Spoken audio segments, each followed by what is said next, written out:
నమస్కారం వార్తలకు స్వాగతం. ముందుగా ముఖ్యాంశాలు.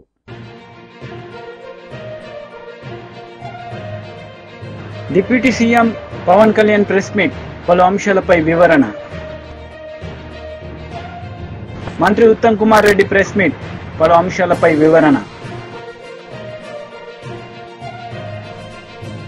Deputy CM Pawan Kalyan press meet నిర్వహించారు. ఈ సందర్భంగా పలు అంశాలపై ఆయన మాట్లాడారు. గ్రామసభ తీర్మానాలు చేయాలి అనేది చాలా మంది కోరికది. పంచాయతీరాజ్ వ్యవస్థలో గ్రామ పంచాయతీల నుండి జిల్లా పరిషత్ వరకు పటిష్టంగా ఉన్నప్పుడే నిజంగా మనం అనుకున్న అభివృద్ధి సాధించగలుగుతాం. అందుకని దాంట్లో భాగంగానే ఆగస్టు 23వ తారీఖున రాష్ట్ర వ్యాప్తంగా 13,326 గ్రామ పంచాయతీల్లో ఇప్పుడు ఇంతకుముందు ఎన్నడూ లేని విధంగా ఒకే రోజున గ్రామ సభలు నిర్వహిస్తూ ఉన్నాం. ఈ గ్రామ సభల్లో ఉపాధి హామీ పథకంలో ప్రతి కూలీ కుటుంబం సంవత్సరంలో 100 రోజులు పనిచేసే విధంగా అవగాహన కల్పించాలి. కూలీలకి ఉన్న హక్కులను తెలియచేయాలి. రైతులకు ఉపాధి హామీ పథకాన్ని సద్వినియోగం చేసుకోవడానికి సంబంధించిన పనుల వివరాలను గ్రామ సభల్లో ప్రతి ఒక్కరికి అర్థమయ్యే విధంగా తెలియజేయాలి. ఇకపైన ఉపాధి హామీ పథకాన్ని సమర్థవంతంగా అమలు చేయడానికి మనందరం కలిసి పనిచేద్దాం. పథకం అమలులో మన రాష్ట్రాన్ని దేశంలోనే మళ్ళా మొదటి స్థానంలో ఉంచడానికి కృషి చేయాలని కోరుకుంటా ఉన్నాను.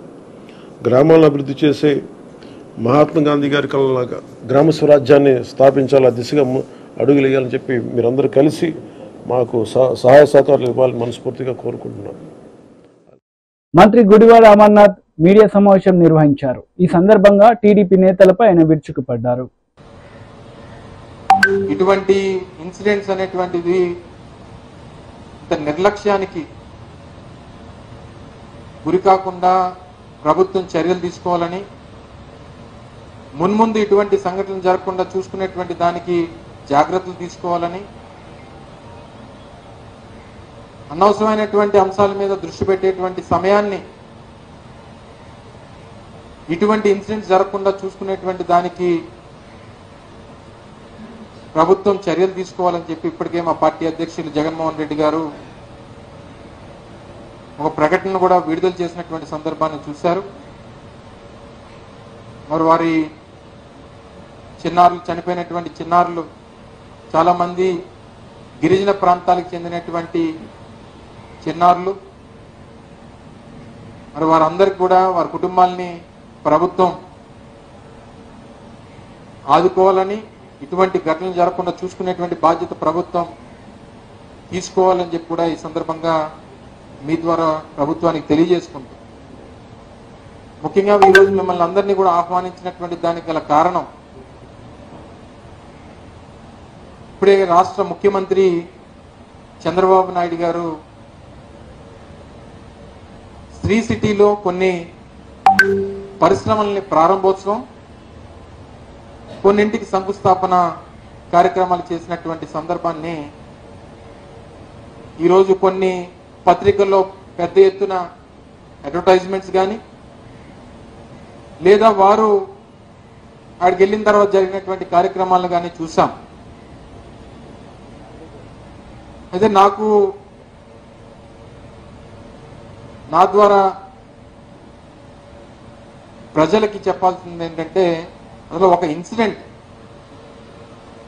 ఒక పరిశ్రమ ఏర్పాటు చేయాలంటే దానికి కావాల్సినటువంటి సమయం ఎంత? వారు ప్రభుత్వంలోకి వచ్చి 2 మాసాల 12వ తారీఖు అనుకుంటా బహుశా ప్రమాణ స్వీకారం చేసి 2 మాసాల ఒక వారం అయింది. ఈరోజు 16 పరిశ్రమల్ని ప్రారంభోత్సవం చేశారు. ఇప్పుడే కాదు, రానటువంటి ఇంకో 1.5, 2, 3 సంవత్సరాల వరకు జగన్మోహన్ రెడ్డి గారి హయాంలో మేము తీసుకొచ్చినటువంటి పరిశ్రమల్ని ప్రారంభోత్సవాలు చేయడానికి వారికి సమయం పడుతుంది. ఇదేదో ఆయన బ్రాండ్ని చూసి వచ్చినట్టుగా వారు మాట్లాడుతున్నటువంటి మాటలు చూస్తే కాస్త ఆశ్చర్యానికి గురి చేస్తుంది. ఎందుకంటే కనీసం ఒక 100 కోట్ల రూపాయలు పెట్టుబడి పెట్టి ఒక పరిశ్రమ పెట్టాలన్నా కనీసం 6 నెలల నుంచి సంవత్సరం సమయం పడుతుంది. ఈరోజు వారు ప్రారంభోత్సవాలు చేసినటువంటి ఏ ఒక్క పరిశ్రమ కూడా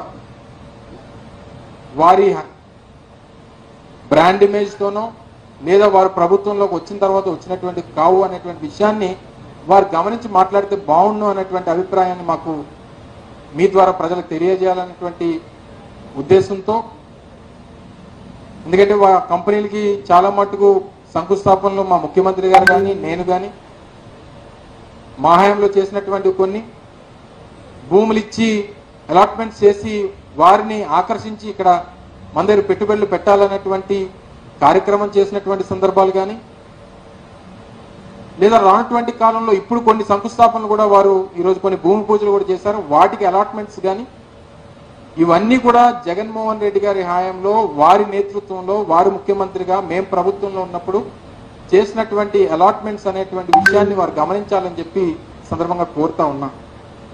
ఏది ఏమైనప్పటికీ మార్కెటింగ్లో చంద్రబాబు నాయుడు గారిని మించినటువంటి వ్యక్తి మరొకరు లేరు అనేటువంటిది జగమెరిగినటువంటి సత్యం.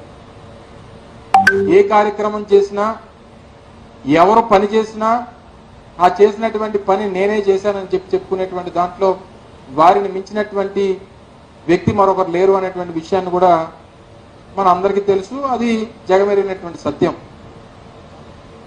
ఉదాహరణకి భోగాపురంలో నిర్మిస్తున్నటువంటి ఎయిర్పోర్ట్ కానివ్వండి, లేదా శ్రీకాకుళం మూలపేటలో నిర్మిస్తున్నటువంటి పోర్టు కానివ్వండి, లేదా మచిలీపట్నంలో నిర్మిస్తున్నటువంటి బందర్ పోర్టు కానివ్వండి.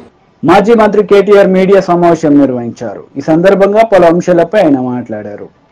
తెలంగాణ పౌరుషాన్ని, తెలంగాణ యొక్క ఆత్మగౌరవాన్ని చాటే విధంగా చాలా గొప్పగా ఒక అద్భుతమైన భవనాన్ని నిర్మాణం చేసి తెలంగాణలోని భవిష్యత్ తరాలకు అందించాలనే ఉద్దేశంతో అక్కడ ఒక మంచి డిజైన్ ఎంపిక చేసి చాలా లోతుగా ఆలోచించి సెక్రటేరియట్ కట్టారు. కట్టిన తర్వాత ఆ సెక్రటేరియట్కి ఏ డాక్టర్ బాబాసాహెబ్ అంబేద్కర్ వల్లనైతే తను రాసిన రాజ్యాంగంలో పెట్టిన ఆర్టికల్ 3 ఏదైతే ఉందో దానివల్లనే తెలంగాణ రాష్ట్రం ఏర్పడ్డది. కాబట్టి ఆ మహనీయుడికి ఘనమైన నివాళి అర్పించాలని చెప్పి సెక్రటేరియట్కి ఒక పక్కన ప్రపంచంలోనే అతిపెద్దదైన బాబాసాహెబ్ విగ్రహం పెట్టారు. అదేవిధంగా సెక్రటేరియట్కి కూడా డాక్టర్ బాబాసాహెబ్ అంబేద్కర్ గారి పేరు పెట్టారు. దాంతోపాటు కేసీఆర్ గారు అసెంబ్లీలోనే చెప్పారు, ఆ సెక్రటేరియట్లో కూర్చుని పరిపాలించే పాలకులు ఎవరైనా భవిష్యత్తులో వారికి వందలాది మంది తెలంగాణ బిడ్డలు ఎవరైతే త్యాగాలు చేశారో, తమ ప్రాణాలు అర్పించారో, అమరులయ్యారో వారి ఆశయాలు, వారి త్యాగం నిరంతరం గుర్తుండే విధంగా, వారి త్యాగ నిరతి నిరంతరం జ్వలిస్తూనే ఉండే విధంగా అమర జ్యోతిని కూడా సెక్రటేరియట్కి ఎదురుగానే అద్భుతంగా ఒక పర్యాటకులను కూడా ఆకర్షించే విధంగా, అదేవిధంగా ఆ స్ఫూర్తి పాలకులకు కూడా నిరంతరం అందే విధంగా అమర జ్యోతిని ఎదురుగా పెట్టడం జరిగింది. పెట్టిన తర్వాత తెలంగాణ అస్తిత్వానికి ప్రతీక, తెలంగాణ ఆత్మగౌరవానికి ప్రతీక అయిన తెలంగాణ తల్లిని అక్కడే ప్రతిష్ఠించాలన్న ఉద్దేశంతో ఒక అద్భుతమైన ఐలాండ్ను కూడా అక్కడ క్రియేట్ చేయడం జరిగింది. ఇదివరకు అది లేదు, ఐలాండ్ అక్కడే క్రియేట్ చేయడం జరిగింది. చేసి ఆనాడు దశాబ్ది ఉత్సవాల్లోనే నిర్ణయం తీసుకున్నాం అక్కడ తెలంగాణ తల్లిని ప్రతిష్ఠించాలని. కానీ ఈరోజు కాంగ్రెస్ పార్టీ ఎంత కుసంస్కార పార్టీ అంటే, ఆ ముఖ్యమంత్రి జై తెలంగాణ అన్నాడు, అంబేద్కర్ విగ్రహానికి దండేయడు, 125 ఫీట్ల ఎత్తుల్లో ఉండే అంబేద్కర్ విగ్రహాన్ని కనీసం స్వతంత్ర దినోత్సవం నాడు కానీ 14 ఏప్రిల్ నాడు ఆయన జయంతి నాడు కానీ కనీసం అక్కడ లైటింగ్ ఏర్పాటు చేయరు, కనీసం పరిశుభ్రత కూడా పాటించరు. అమరజ్యోతి ఇంతవరకు కనీసం పర్యాటకుల కోసం ఓపెన్ కాలేదు.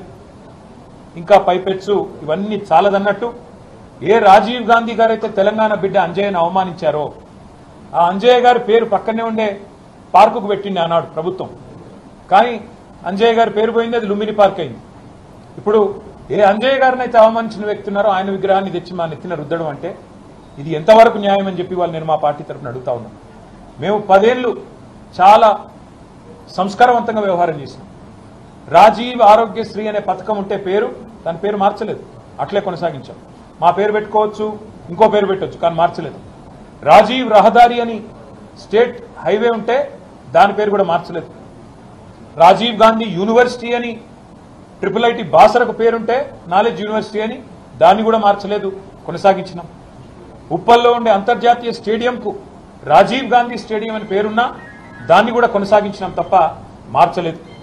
అదే మాదిరిగా అంతర్జాతీయ విమానాశ్రయం పేరు రాజీవ్ గాంధీ అంతర్జాతీయ విమానాశ్రయం ఉన్నా దాన్ని కూడా కొనసాగించినాం తప్ప కుసంస్కారవంతంగా ఆలోచన చేయలేదు. కానీ ఇవాళ బాధతోనైనా చెప్పక తప్పడం లేదు. మీరు తెలంగాణ తల్లిని అవమానించిన తర్వాత తెలంగాణ అస్తిత్వానికి ప్రతీక అయిన మనందరి తల్లి లాంటి తెలంగాణ తల్లిని మీరు అగౌరవపరిచిన తర్వాత తప్పకుండా ఈ మాట బాధతోనే చెప్తా ఉన్నాం. రాజీవ్ గాంధీ గారు మరి తెలంగాణకు ఆయనకు సంబంధం ఏందో నాకే తెలియదు. రాహుల్ గాంధీ దగ్గర మార్కులు కొట్టేయాలంటే మీ గాంధీ భవన్లో పెట్టుకో, లేదా జూబ్లీహిల్స్లో నీ ఇంట్లో పెట్టుకో, ఎవరు వద్దంటలేదు.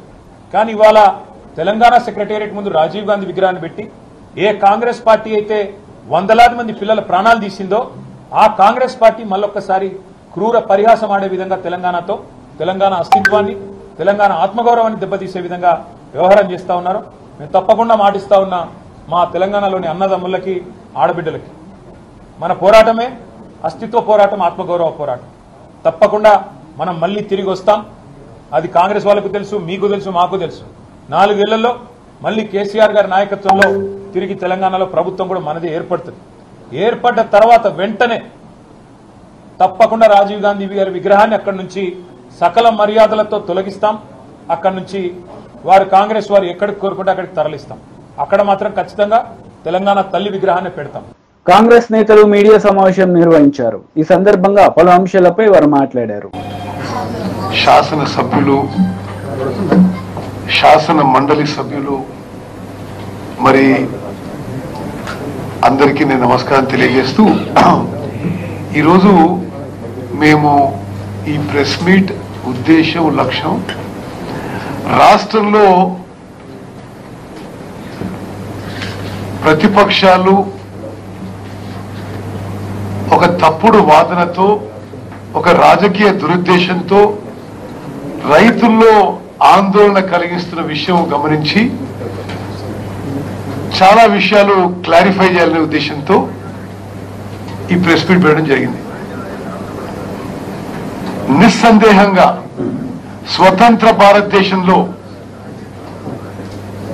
ఈరోజు తెలంగాణలో కాంగ్రెస్ ప్రభుత్వం, ముఖ్యమంత్రి రేవంత్ రెడ్డి గారు, ఉప ముఖ్యమంత్రి బట్టి విక్రమార్క గారు, వ్యవసాయ శాఖ మంత్రి తుమ్మల నాగేశ్వరరావు గారి ఆధ్వర్యంలో చేసిన రుణమాఫీ స్వతంత్ర భారతదేశంలో ఎక్కడా ఎన్నడూ జరగలేదు. ఇది యావత్ భారతదేశంలో కూడా అందరికీ ఒక గొప్ప సందేశం, సంకేతం పోయిందని చెప్పి నేను మనం చేస్తున్నాను. నేను గత 5 ఏళ్లు పార్లమెంట్ లో ఉండి అనేక రాష్ట్రాల్లో అగ్రికల్చర్ డిస్ట్రెస్ గురించి అనేక విషయాల్లో పార్లమెంట్ లో కూడా చర్చల్లో పాల్గొన్నాం. అక్కడున్న వాళ్ళు కూడా రైతులకు అనేక విధాలుగా మోసం చేశారు. వాళ్ళు ఏనాడు కూడా కేంద్రంలో ఉన్న వాళ్ళు మన్మోహన్ సింగ్ గారు ప్రధానమంత్రి ఉన్నప్పుడు దేశవ్యాప్తంగా రైతులందరికీ రుణమాఫీ చేసిన తర్వాత, ఆ తర్వాత వచ్చిన బీజేపీ ఏనాడు కూడా రుణమాఫీ అసలు మాట కూడా మాట్లాడలేదు. అదేవిధంగా వాళ్ళు గత 5-10 ఏళ్ల నుంచి రైతుల ఆదాయం రెట్టింపు చేస్తామని చెప్పి ఒక ఫ్లాగ్షిప్ స్లోగన్ గా పెట్టి డబ్లింగ్ ఆఫ్ ఫార్మర్స్ ఇన్కమ్ అనేక మార్లు ఆ విషయాన్ని పార్లమెంట్ లో, బడ్జెట్ సెషన్ లో బయట మాట్లాడి ఆ విషయంలో కూడా రైతుల మేలు కోసం ఒక్క స్టెప్ కూడా తీసుకోలేదు. ఆనాడు మన్మోహన్ సింగ్ ప్రభుత్వం రైతు రుణమాఫీ పెద్ద ఎత్తున చేయడం జరిగింది. దేశవ్యాప్తంగా ఒక విప్లవాత్మక అడుగు ముందుకేసింది రైతులకి మేలు చేయడానికి. ఈరోజు తెలంగాణలో కాంగ్రెస్ ప్రభుత్వం అంతటి విప్లవాత్మక మార్పు తీసుకురావడానికి, రైతుల జీవితాల్లో రుణ విముక్తి చేయడానికి ఒక సాహసోపేతమైన ఒక రెవల్యూషనరీ స్టెప్ మేము తీసుకున్నాం. అప్రిషియేట్ చేయకపోగా ఒక రాజకీయ దురుద్దేశంతో ప్రతిపక్షాలు తప్పుడు ప్రచారం చేయడం, ఒక గందరగోళ వాతావరణం సృష్టించే ప్రయత్నం చేస్తున్న విషయాన్ని యావత్ తెలంగాణ రైతాంగానికి వైసీపీ లీడర్ మీడియా సమావేశం నిర్వహించారు. ఈ సందర్భంగా పలు అంశాలపై ఆయన మాట్లాడారు.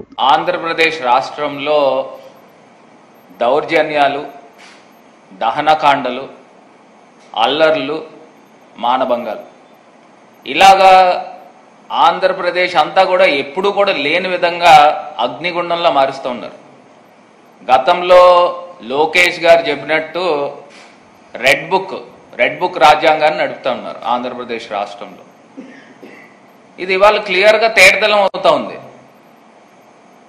ఇన్ని హత్యలు జరుగుతూ ఉన్నాయని సాక్షాత్తు మరి జగన్మోహన్ రెడ్డి గారు దేశ రాజధాని ఢిల్లీలో ఆయన ప్రొటెస్ట్ కార్యక్రమం దేశం అంతా కూడా అక్కడ ఉన్న ఎంపీలకి ప్రభుత్వాలకి తెలిసే విధంగా ఇక్కడ హత్యా రాజకీయాలు జరుగుతున్నాయి, దీన్ని ఆపాలి అనే కార్యక్రమంతో ఆయన ఢిల్లీలో ప్రొటెస్ట్ కార్యక్రమం చేస్తే దాన్ని ఇష్యూ డైవర్షన్ అంటే లోకేష్ క్లియర్గానే చెప్పాడు, రెడ్ బుక్లో మేము రాసుకుంటున్నాము, రెడ్ బుక్ ప్రకారంగానే మేము రాజ్యాంగం చేస్తామని చెప్పింది అలా చేస్తూ ఉన్నారు. దాన్ని వెంటనే ఇష్యూ డైవర్షన్ చేసే కార్యక్రమం మదనపల్లిలో డైరెక్ట్గా చంద్రన్న ఫైల్స్ ఒకటి ఈ మధ్య కొత్తగా తయారు చేశాడు చంద్రబాబు నాయుడు గారు. చంద్రన్న ఫైల్స్ అని మొదలుపెట్టాడు. అంటే ఏదో రకంగా సూపర్ 6 అనే హామీలు ఇచ్చారు వాళ్ళు. ఆ సూపర్ 6 హామీల్ని డైవర్ట్ చేయాలి ప్రజలకి అని చంద్రన్న ఫైల్ స్టార్ట్ చేశాడు.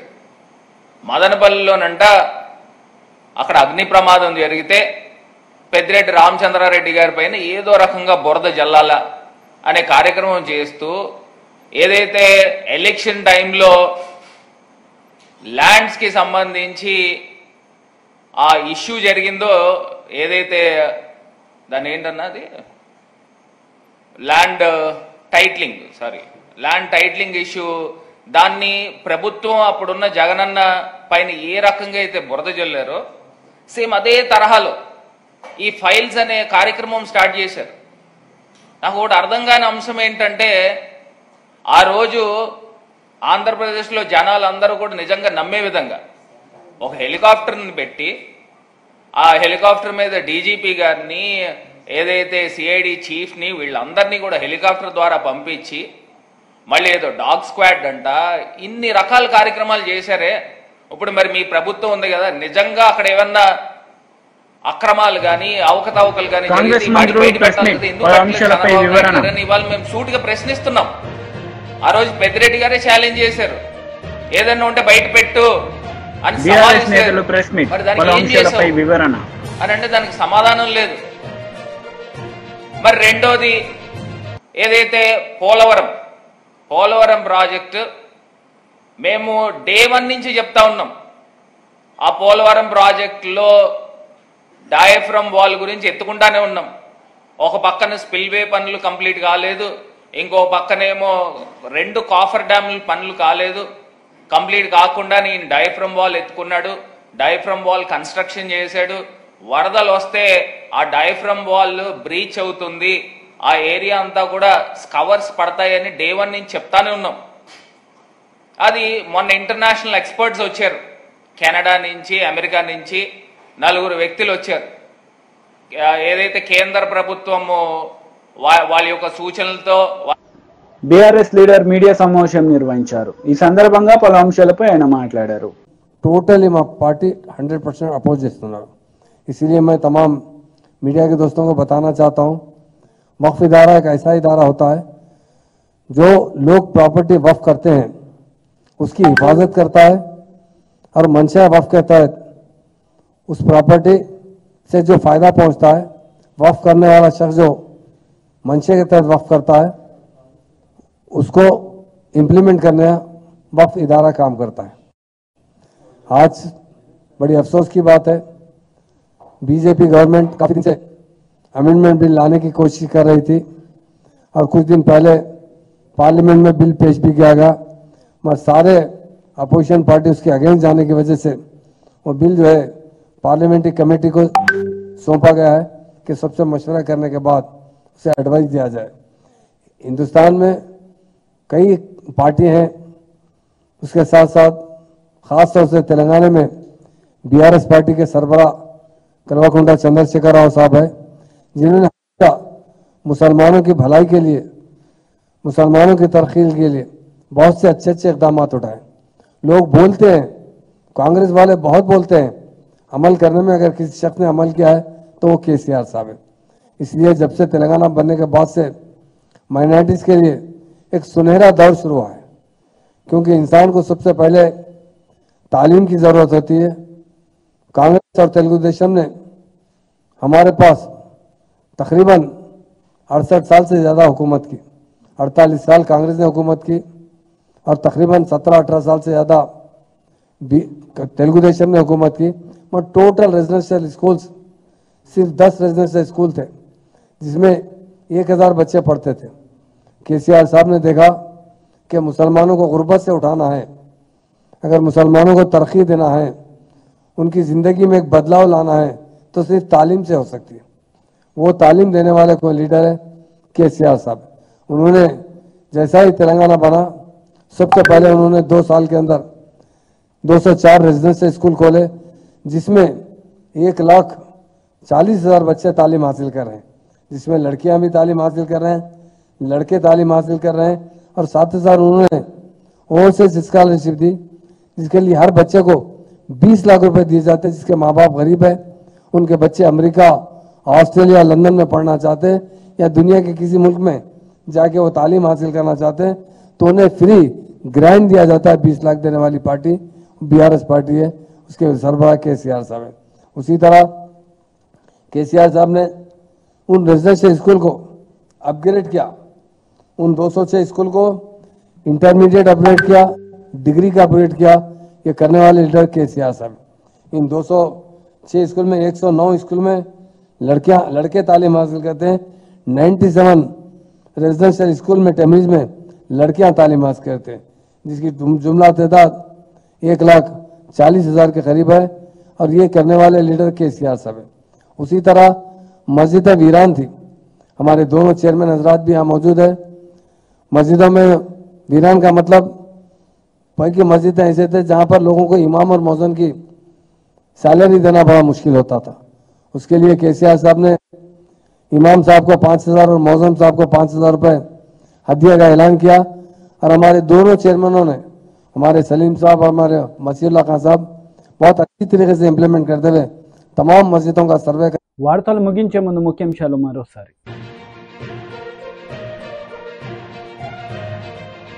Deputy CM Pawan Kalyan press meet, పలు అంశాలపై వివరణ. మంత్రి ఉత్తమ్ కుమార్ రెడ్డి ప్రెస్ మీట్, పలు అంశాలపై వివరణ. ఈ వార్తలు ఇంతటితో సమాప్తం. తిరిగి ప్రసారమయ్యే వార్తల్లో మళ్ళీ కలుద్దాం. అంతవరకు సెలవు. నమస్తే.